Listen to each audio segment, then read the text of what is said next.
ایک وقت ایسا آتا ہے کہ جب ہم لعب کرتے ہیں اور اسی کو بہت کچھ سمجھتے ہیں۔ مثلا ایسے کام جب ہم سال کے بھی ہوئے، 6 ماہ کے بھی ہوئے، ہم ایسے حرکتیں کرتے رہے جو بڑے سمجھتے تھے کہ فضول ہیں، لیکن ہمیں وہ اچھی لگتی تھی۔ پھر ایک وقت آیا جب ہم لہو میں تھے، اب بڑے یہ سمجھتے تھے، یا ابھی ہم اس کو دیکھیں اس زندگی کو تو ہم یہ سمجھتے ہیں کہ ہم اس زمانے میں جو کچھ کرتے رہے وہ کچھ بھی نہیں تھا، وہ بالکل فضول تھا، وہ بالکل غیر مقصدیت، غیر معنویت کا حامل تھا، اس کے اندر کوئی فائدہ نہیں تھا، کوئی مقصد نہیں تھا، کوئی معنویت نہیں تھی۔ پھر اس کے بعد ایک زینت کا دور آتا ہے، اب آدمی آرائش کی طرف لگ جاتا ہے، خوبصورتی کی طرف، بناؤ سنگار کی طرف لگ جاتا ہے، مکان اچھا، گاڑی اچھی، کپڑا اچھا، جوتا اچھا، موبائل اچھا، فلاں چیز اچھی۔ یہ ایک انسان پہ تیسرا وقت آتا ہے۔ پھر اس کے بعد چوتھا وقت آتا ہے جب آدمی فخر کرنے لگتا ہے، اور عام طور پہ ہماری زندگی میں آتا ہے اس کا اظہار کریں یا اس کا اظہار نہ کریں۔ پھر آخر پہ انسان پہ ایک وقت آتا ہے جب وہ تکاثر، اسے ہرس پیدا ہو جاتی ہے زیادہ سے زیادہ جمع کرنے کی، جس کے بارے میں میرے آقا نے فرمایا کہ ابن آدم کے پاس سونے کی اگر وادی بھی ہو نا تو وہ ایک دوسری وادی کی خواہش کرے گا، جس کا مطلب ہے کہ دوسری ہو تو وہ تیسری کی خواہش کرے گا۔ اور آگے میرے آقا نے فرمایا کہ اس کا پیٹ مٹی بھرے گی، مطلب یہ ہے کہ اس کی خواہشات تب ختم ہوں گی جب اس کے جسم سے روح نکلے گی، وہ قبر میں چلا جائے گا۔ تو یہ انسانی زندگی کا دور ہے، لیکن یہ سمجھایا کیا ہے؟ فرمایا کہ تم خود غور کرو، جب تم جوان ہو تو تم بچے کی حرکت دیکھتے ہو تو اسے فضول سمجھتے ہو نا، جب تم بزرگ ہو تو تم جوان کی حرکت دیکھتے ہو تو تم اسے فضول سمجھتے ہو۔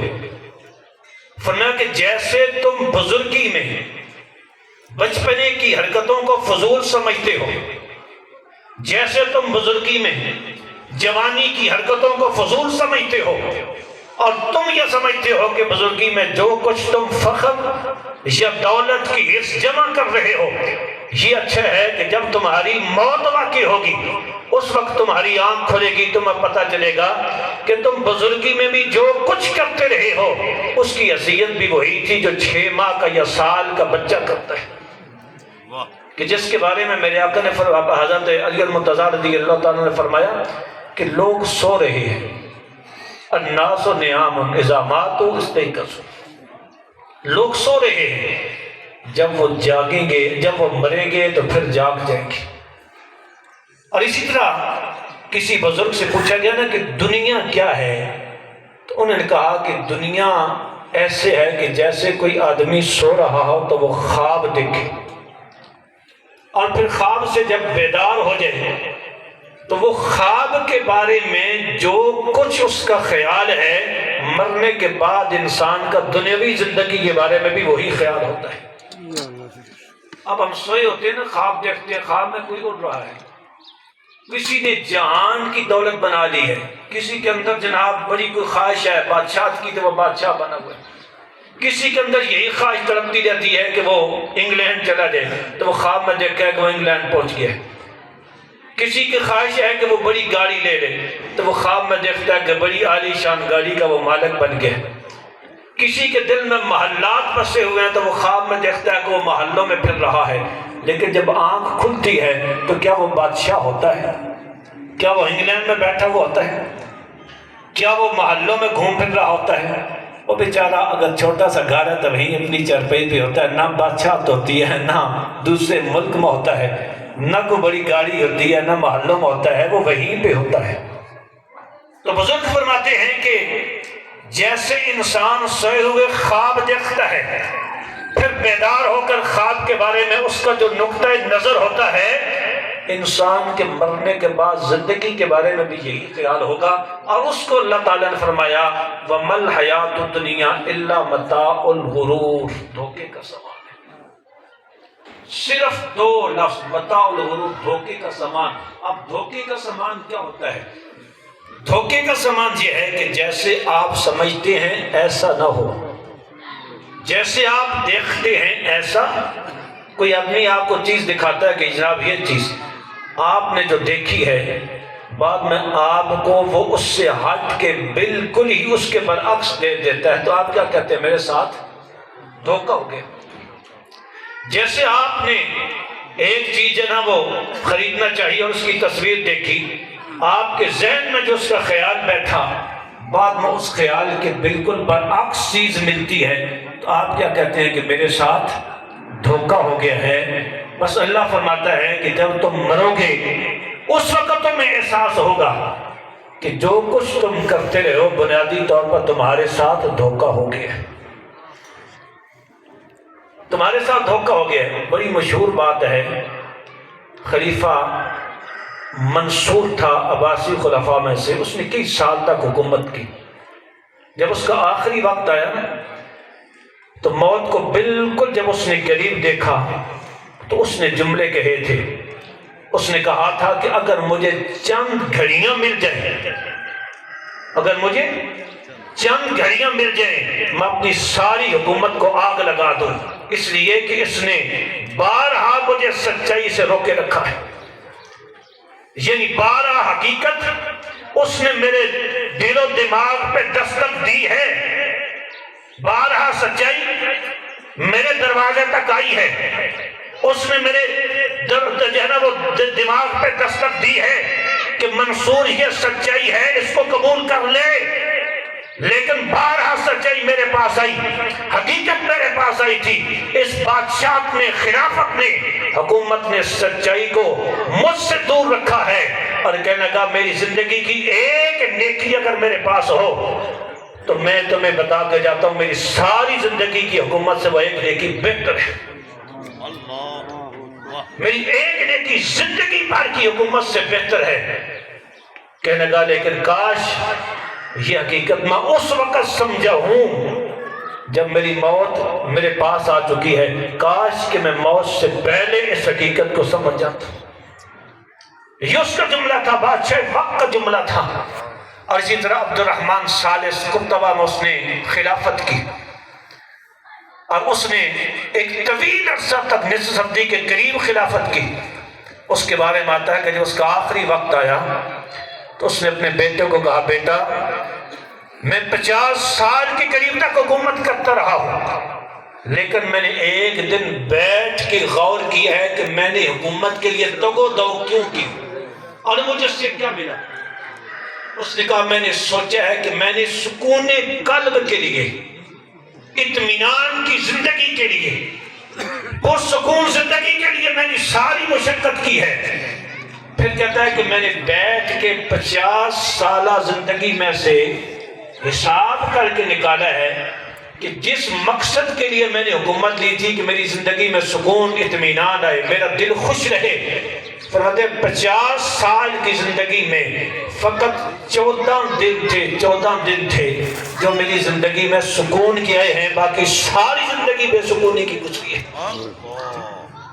وہ کہنے لگا کہ میں نے سکون کے لیے، اطمینان کے لیے، راحت کے لیے میں نے اتنی تگ و دو کی تھی، اور 50 سال میں نے لگائے ہیں، لیکن 50 سال میں صرف 14 دن میں سکون کی زندگی بسر کر سکا ہوں۔ تو دوستان گرامی قدر، اس کا خلاصہ یا ہمارے لیے کیا ہے؟ آج کی گزارشات میں اتنا وقت نہیں ہے۔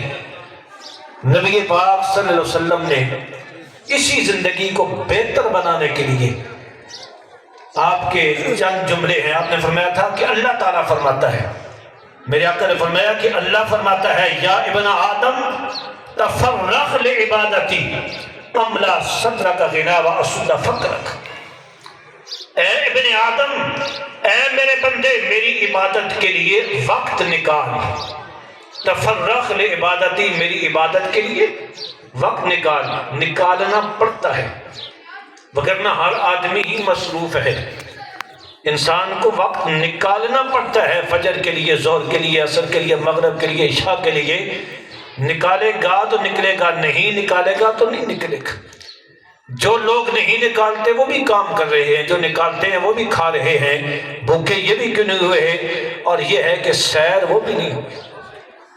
یہ جو سمجھتے ہیں کہ ہم نے اگر نماز کے لیے وقت نکالا تو ہمارا شاید گھاٹا ہو جائے گا، تو ان کے خزانے بھی اتنے نہیں ہوئے کہ ان کا دل سیر ہو گیا ہو۔ اور جو نماز کے لیے وقت نکالتے ہیں وہ بھی بھوک سے مرے نہیں ہیں، وہ بھی مفلوق الحال ہوئے نہیں ہیں، وہ بھی مفلس و کنگال ہوئے نہیں ہیں۔ اللہ فرماتا ہے کہ بندے میری عبادت کے لیے وقت نکال، میں تجھے دو چیزیں عطا فرماؤں گا۔ کیا؟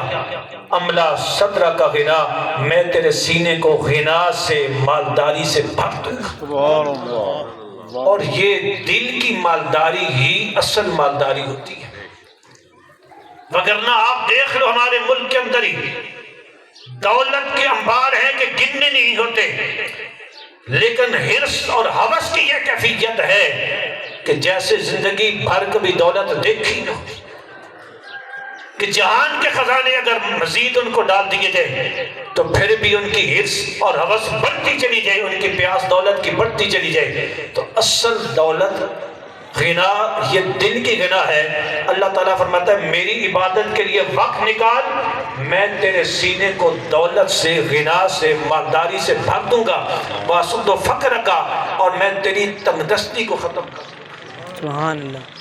تنگ دستی نہیں رہے گی، تھوڑا بھی ہوگا پھر بھی خوشحالی ہوگی، بظاہر کم نظر آئے گا پھر بھی خوشحالی ہوگی، گھر چھوٹا ہوگا لیکن پھر بھی زندگی میں خوشحالی ہوگی، کشادگی ہوگی، سکون ہوگا۔